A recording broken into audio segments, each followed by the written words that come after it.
Allah Taala'nı tonuş, barcha ilimlerinin beşidir. İlimnin beşi Allah Taala'nı tonuştur. Çünkü barcha ilimler Allah Taala'nı tonuştun ve biliştin başlanıdı.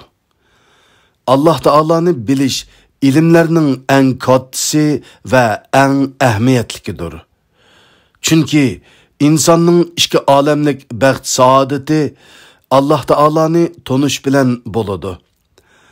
Allame İbn Qayyim Cevzi mundaq degen: İnsanlar Rabbini tonumıgıça ularga ne saadet, ne durusluk, ne huzur halavet bolmaydı. Allah ularning birden bir gayesi. Onu tonuş, köngüllerinin aramı bolışı lazım.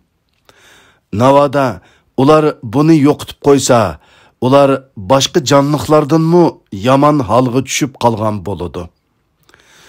Dünyada hiç kandak din ve hiç kandak felsefe Allah Taala'nı İslam dini tarifligandek mükemmel ve toğru tarifligen emas.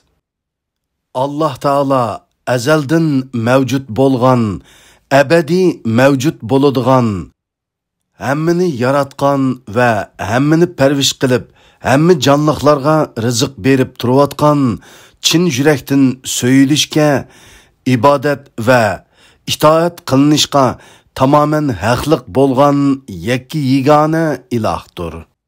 Allah Taala zatıda barcha isim süpetleride ve barlık iş hareketleride en mükemmel zattır. O en güzel süpetlerge egidir. Barlık ayıp noksan ve kemçiliklerden elbette paktır ve hemmedin üstündür.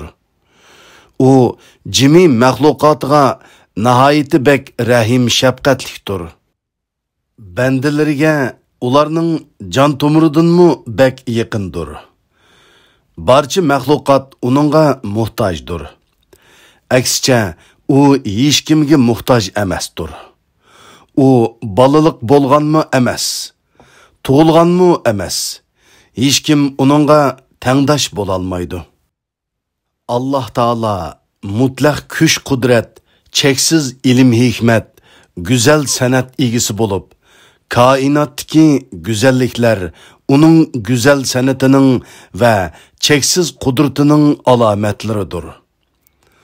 Allah Taala kainatni idare kılışta, barcha canlıklarni rızıklandırışta, öldürüş, tirildiriş, bar kılış, yok kılış, qatarlıq barlıq işlərdə hikmət bilən iş qılğıcıdır.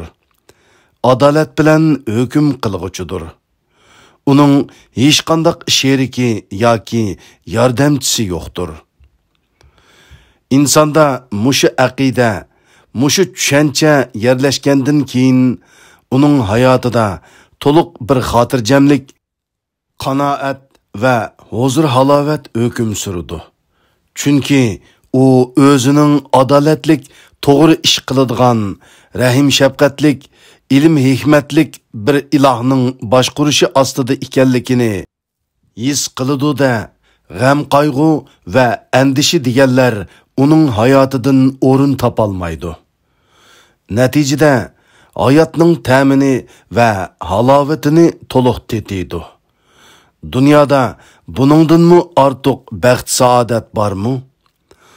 Allah Taala'nın mevcut ikenligiga dalalet kılıdığan delil paketlerini ve alametlerini sanap tügütüş mümkün emas.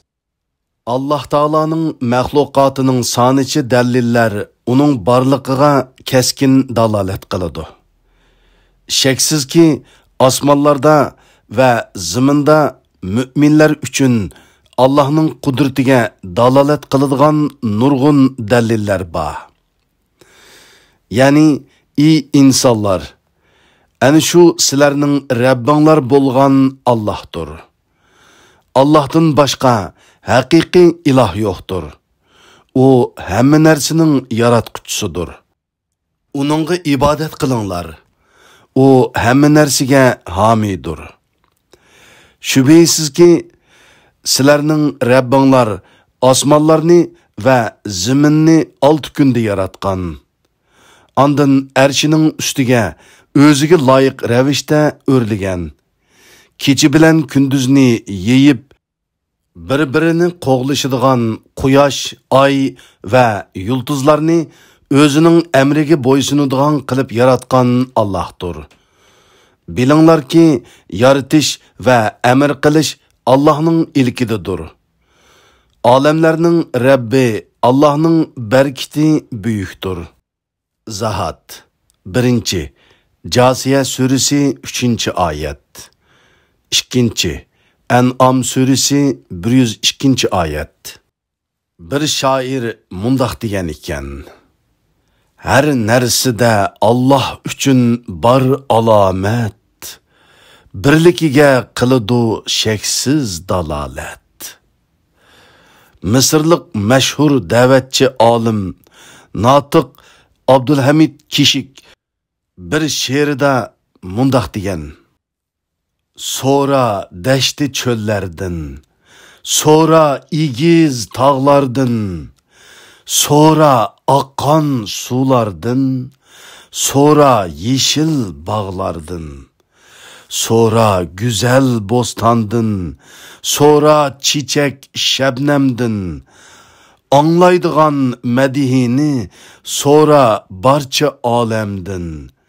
Ger uzarsa bu kecha, zulmet bisip hemmini, barmu özge Rabbimdin, kelturguchi subhini. Dünyada hiç kim özüdü yo'q narsini boshqalarga bergili bo'lmaydi deydigan aqliy prinsipni inkor qila olmaydi. Biz bu aqliy prinsipni tatbiqlaydigan bo'lsak, tövendeki neticeye erişimiz. Bu payansız kainatta her lahsida milyonlagan yeniliklar, hadiseler ve vakalar yüz berip turdu. Oddisi minglarcha canlık ölüp, yana minglarchisi hayatga yeniden köz içip turdu. Bizning aqlimiz shundoq jazm qiladi ki, her qandaq hadisinin birer payda qılğıçısı ve her qandaq bir san'atning birer san'atkarı bolğunidek, alemning mu yaratquchisi ve idare qılğıçısı bar. U bolsumu Allah Taaladır. Çünkü özü yok nerse birer nersini bar qılalmaydı. Yani ular yaratquchisiz yaratılgan mı, yoki ular özleri yaratquchi mu? Yoki ular osmonlarni va zaminni yaratgan mı? Belki ular Allah'ның birligiga ishonmaydi. Quyosh, oy, zamin va boshqa planetlarning belgilangan sistemi bo'yicha intizomchanlik bilan harakat qilayotganligi, kechi bilan kunduz va fasillarning bu tartiblik hareketler arkasida öz vaqtida almışıp turayotganligini bilgan her qandaq odam bu koinotni boshqarib va harakatlantirib turadigan ilm hikmatlik va kuch qudratlik bir zotning borligiga cho'qim jazm qiladi emasmi? O'zida yo'q narsani boshqalarga bergili bo'lmaydi deydigan aqliy prinsip bo'yicha aytgandimi? Navada Allah mevcut bolmagan bolsa, yuqurqilarning bar bo'lishi mumkin miydi? Kainat ve onundaki barliq şeylerinin mevcut bolup turganlıqı Allah Taala'nın mevcutluğunun delili emasmi? Sanatkarsız sanat ve aptorsuz eser vücutqa çıkmaydı deydigan ahli qayda boyunca aytgandimi, kainat ve onundaki canlıq, cansız şeylerinin barlıqı kelgenliki, ularını yaratkan Allah Taala'nın barlığına dalil bolalmamdı? Ateizm insan ahlinin qimmetini tövenletadigan xurapattır. Aql insanның oylash, bilish, qarar qilish qudrati ve iqtidori deganlik bo'lib, insonlarga ato qilingan ne'matlarning eng kattasidir. İnsan aqli bilan nimaning haq, nimening batıl, nimening to'g'ri, nimening xato ekanligini va o'zining foyda ziyinini biladi. İnsan o'zidagi ashu qimmatlik aql yuzsidan barcha mavjudotning eng kattasi bo'lish sharafiga noil bo'lgan. Ammo atizmchilar ulug' mavjudot sifatida yaratilgan insonni boshqa jonliqlarga o'xshash darajada tushirmoqchi bo'ladi. Aqlning qimmatini ko'taradigan ishlar ichida Alloh taologa iymon keltirishdan katta ish yo'qdir. Chunki o'zining yaratquchisini tonigan aql eng joyida ishlatilgan va rolini to'liq joriy qildirgan aqldir. Aql Alloh taologa qulchilik qilgan vaqtida o'zini hurmatlagan va qimmatini ko'targan bo'ladi. Aksicha yaratquchini inkor qilgan yoki quyosh, oy, yulduz, o't, kala qatorliq narsalarga cho'qingan vaqtida o'zining insonlik hurmatini va qimmatini hayvonlik darajasiga tushirgan bo'ladi. Shunga inson uchun Alloh taologa e'tiqod va ibodat qilishdan boshqasi qat'iy yarashmaydi. Aql Alloh taologa boshlaydi. İnsan aqli bilan boshqa jonliqlardan farqlanib turadi va aqli bilan iymon etadi. Chunki aqli bo'lmaganlar iymon etishga buyurilgan emas. Alloh taoloni tonishda aql naqldan avval keladi.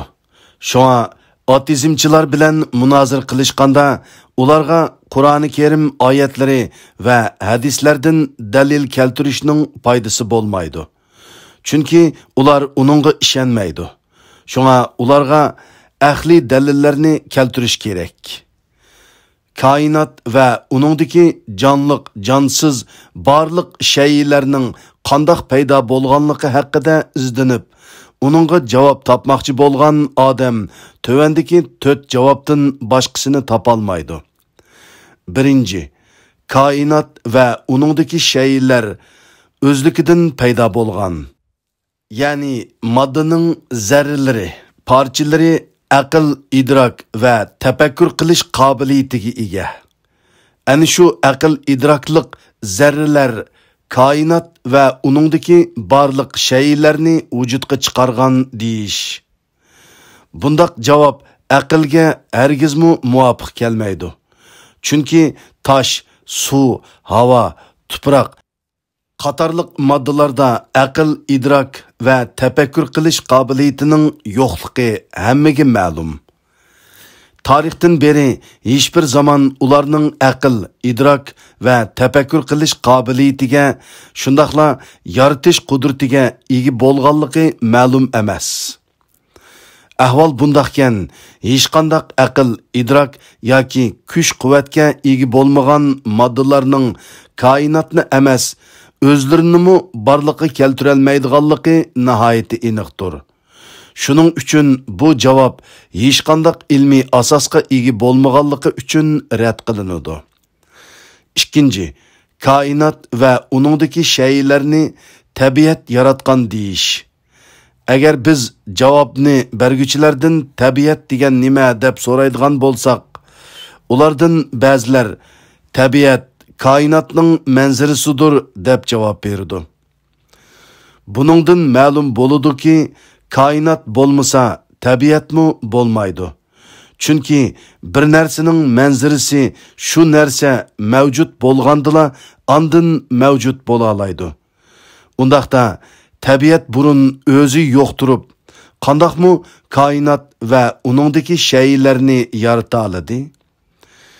Agar biz tabiatni kainatdan burun bar edi deb faraz qilgandimi, tabiat aql, idrok va kuch-quvvatga ega bo'lmagan bir narsa turib, qandoqmi kainatni va uningdagi shaylarni, jumladan aqlliq insonlarni yarata olsin? Ulardan ba'zilar tabiat koinotning o'zidir desa, ba'zilar tabiat yoshirin kuchdir deydi. Bu yoshirin kuch Alloh taolaning qudrati bo'lmay nima? Ular buni tabiat deb tushunsa, biz Alloh taolaning kamoliy qudratining namoyandasi deb tushunamiz. Demak, koinotni tabiat yaratgan deydigan bu javobmi birinchi javobdan qilishmaydigan bema'ni javobdir. 3. Koinot va uningdagi shaylar tasodifiy yaratilib qolgan. Ya'ni koinot va uningdagi shaylar aslida atom zarralaridan iborat bo'lib, ular ushtumtut harakatga kelish orqali bir-biri bilan tasodifiy butunlashish natijasida koinot vujudga kelgan deyish. Undaqda quyoshning moddalari issiq moddalardan iborat bo'lib, quyosh dunyoga issiqlik va yo'riqlik beradi. Yer shari va boshqa planetlarning moddalarida issiqlik moddasi yo'q ekanligi hammaga ma'lum. Tasodifiy bo'lgan ishlarning plansiz va nizomsiz holda ushtumtut maydonga keladiganligi aniq. Qandaqlarcha issiqlik moddalari tasodifiy holda hammasi bir yerga kelib, quyoshga aylanib qoldi. Yer sharidan boshqa planetlarda suvning yo'qligi va u joylarda jonliqlarning yashay olmaydiganligi hammaga ayon bo'lgan bir ilmiy haqiqat bo'lgan yerda suv qandoq bo'lib boshqa planetlarda bo'lib qolmasdan tasodifiy jonliqlar yashaydigan yer sharida bo'lib qolgan.